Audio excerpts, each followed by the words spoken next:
All right, this is the 25th of May. This is my current EDC. We'll be talking about it in just a second, but I'm curious, do you guys like short, condensed reviews, sub 5-minute reviews? If you do, leave a comment down below. I'm really curious to see if that's something you guys want me to continue, because it is very easy for me to do, and that way I can just kind of get reviews out real quick.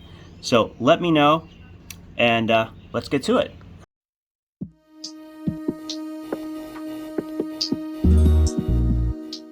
All right, of course, this is my current EDC. Some new additions here, some mainstays.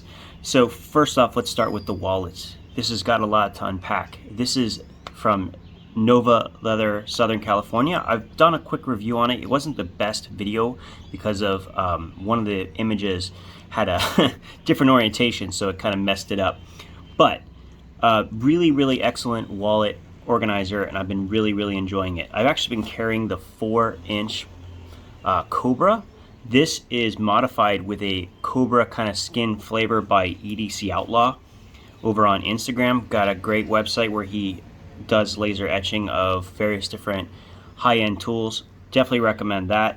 In addition to that, instead of a pen, I actually have the this is a black washed Vero Engineering Fulcrum Mini, and really enjoy it, but mostly because it's just about the perfect size for this. I actually prefer the full size normally, but you can't deny that this feels like it was almost made for it, right?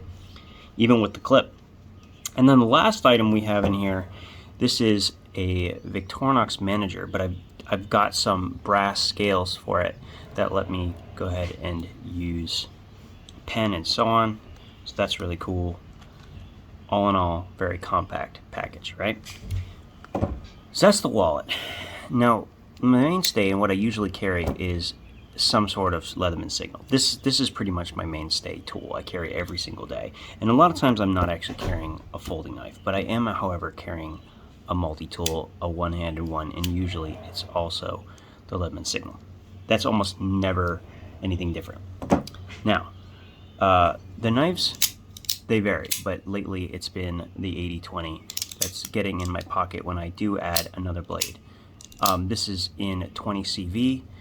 This is impossible to find, so I'm not going to go too far into it, but I did want to use this as an announcement. If you're not familiar, the 80-20.5, which is a made in Taiwan production version and is a little smaller also, some people even like that, is going to be coming out right around Blade Show, and it's going to have plenty of access. It's going to be so much cheaper, made in AUS 10A, and it still has that awesome shark lock.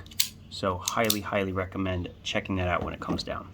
This I just got yesterday. So this is actually a magnetic key organizer by Distill Union, okay?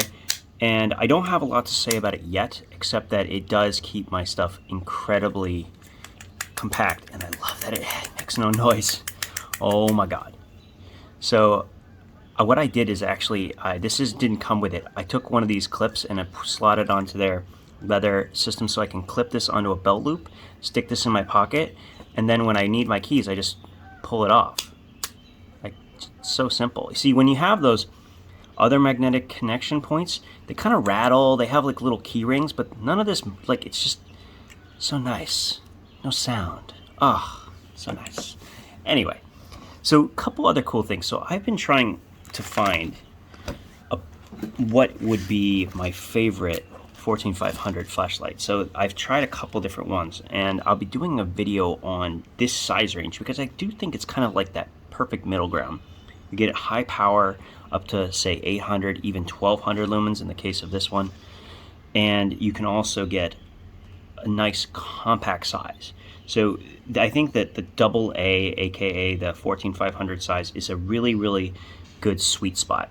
I have, of course, larger tactical flashlights like the Warrior Mini, but lately, because I'm just wanting to slim down certain items, I've been trying out the 14500 size, and this new FWAA, which is a triple emitter 14500 flashlight. This is in the Nietzsche 4000 Kelvin.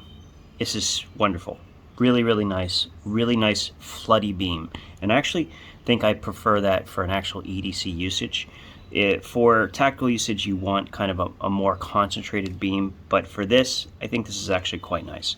The other light I've been carrying a lot lately, this is the Raylight Land Pineapple, and it is so nice. I mean, the amazing thing for me though is the UI. It's got such a great UI built in, and it's customizable.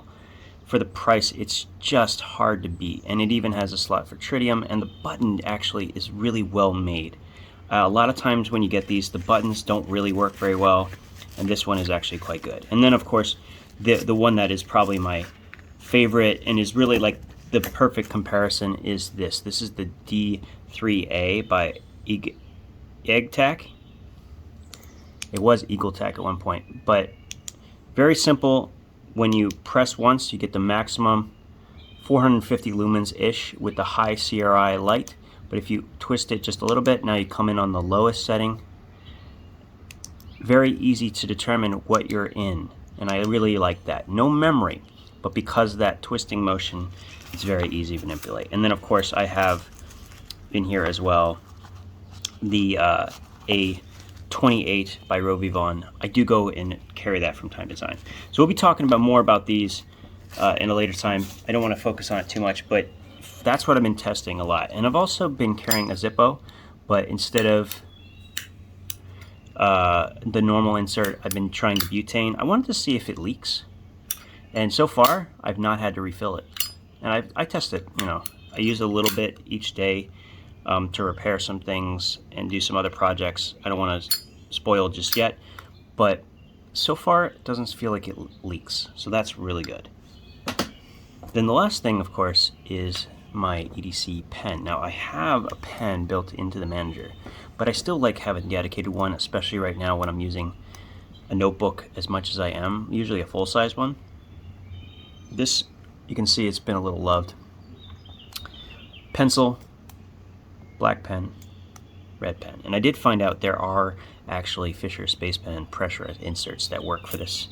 So you can, in fact, actually replace these, which I find particularly cool. Very compact, triple pen. So there's that. Then, of course, there's the mainstay.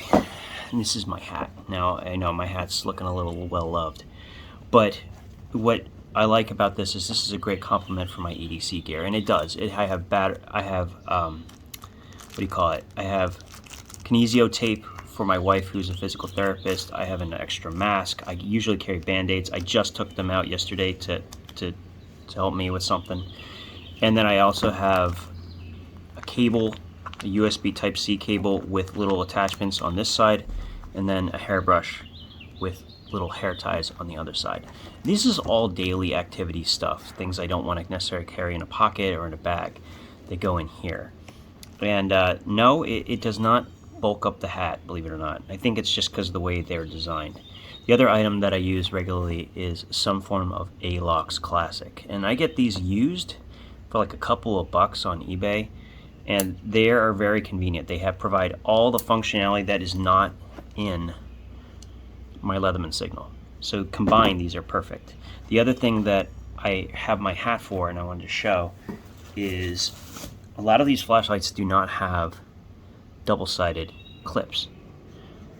So if you want, you can go ahead and just use the opposite side, and now you have a place to attach your flashlight in a very secure manner. When your head is in the hat, there's nowhere for the flashlight to come off. I mean, it's probably more secure than just sticking it on the end of the hat, you know, because this can still pop off. This isn't going anywhere because you have to go backwards. Yeah, so that's not happening. So really nice way to be able to carry it. So the hat provides a couple of different functionalities built into my everyday carry. As you know, and if you're watching my channel, you know that I am a tool extremist. I carry far more items than the average person, but it's what makes me happy, so that's what I do. I carry what I love, and I think you should too. So the pen is the biggest home run. This is the absolute will carry from now till forever. Wallets, I'm always changing my wallets. In fact, after this video, I'll be trying out a couple other setups, including a holster and more minimalist wallet setup without tools in it. So we'll be going to that for a little while. Loving this key organizer. I think that's going to be really cool. So there's the EDC for the 25th of May. Thanks for stopping in, and catch you again soon.